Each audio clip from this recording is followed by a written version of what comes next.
Empoli per me è stato un passaggio fondamentale per ripartire e per rientrare.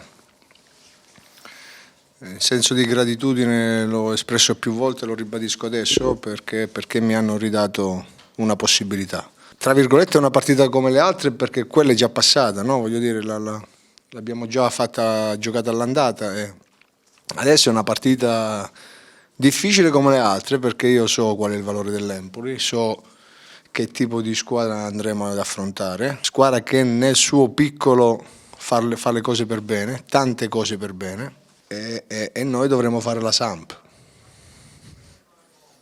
non la Samp, non il Napoli contro la Samp, cioè noi il Napoli e l'Empoli la Samp, ma noi dobbiamo fare la Samp.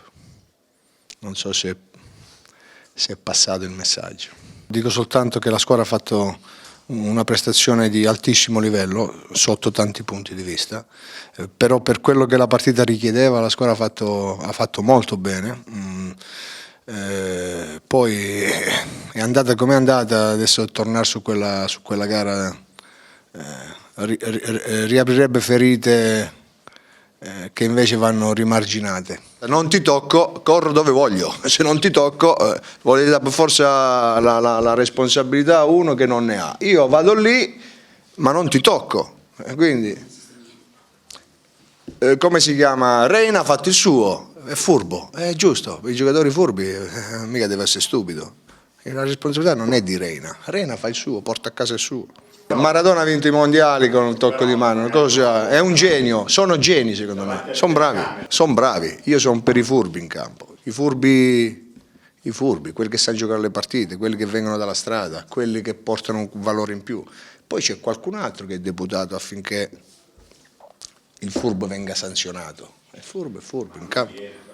E questo è un altro discorso di cui ha parlato già il nostro Presidente. Il danno non è che hai perso la partita, il danno è questo, perdi la partita e subisci anche un'ulteriore penalizzazione.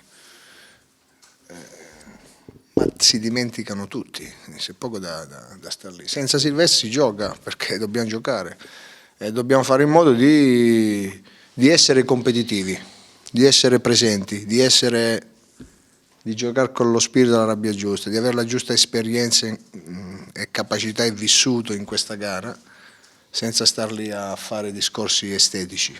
Devo sostituire Silvestri, devo sostituire Barreto, sono tanti i giocatori importanti da sostituire. Non gioca, Barreto sta fuori, Torreira, Pride, Linetti, il centrocampo. Pereira, Palombo, Skriniar, Regini. La volete la formazione? Alvarez, Schick, Muriel. Non vi piace? Ve la do prima. Anche perché giovedì ho un'altra partita, poi ne ho un'altra dopo 3 giorni. Muriel e Schick possono giocare assieme, ma dentro la partita non ci sono soltanto numeri e valori tecnici, così come voi li vedete, c'è spogli Muriel D e spogli Schick D.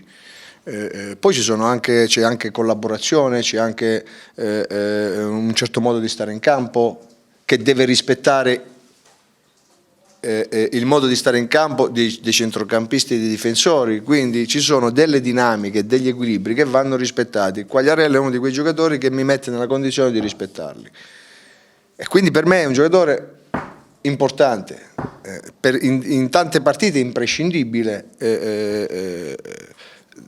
Domani faccio un'altra scelta ma la vado a corroborare con altri tipi di equilibrio. Ma non è che sono arrivato a Muriel e Schick, perché può darsi che giovedì o domenica dopo rifaccio giocare Quagliarella Muriel e Schick sta fuori. È il sacrificio che fa la differenza, è la disponibilità che danno alla squadra. Se Schick e Muriel stanno lì davanti e non collaborano e non corrono, non possono giocare. Oggi nessuno può permettersi di non collaborare e non correre, non possono giocare.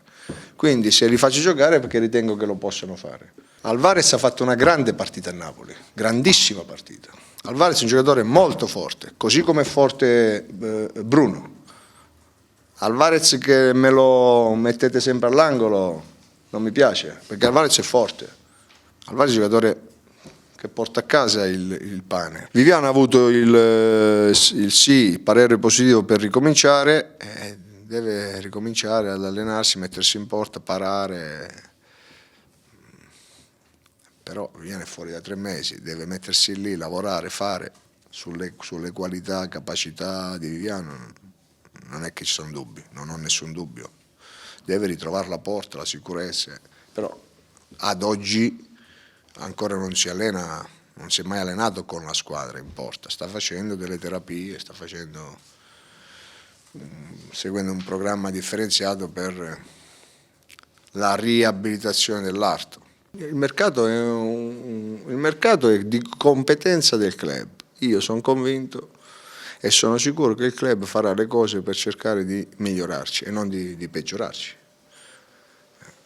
Dobbiamo migliorare. La Samp ha il dovere di migliorarsi sotto ogni punto di vista. La Samp non è una provinciale del campione di Serie A, la Samp ha il dovere di migliorarsi attraverso strutture, calciatori, risorse allenatori, risorse tecniche, sempre a 360 gradi, dirigenziali. Io penso che debba essere così. Poi il miglioramento può passare attraverso l'investimento su un calciatore, un giocatore sicuro, un giocatore pronto, un giocatore da far crescere, però non bisogna essere bravi nel mantenere gli equilibri, perché poi la Samp è sempre la Samp, non è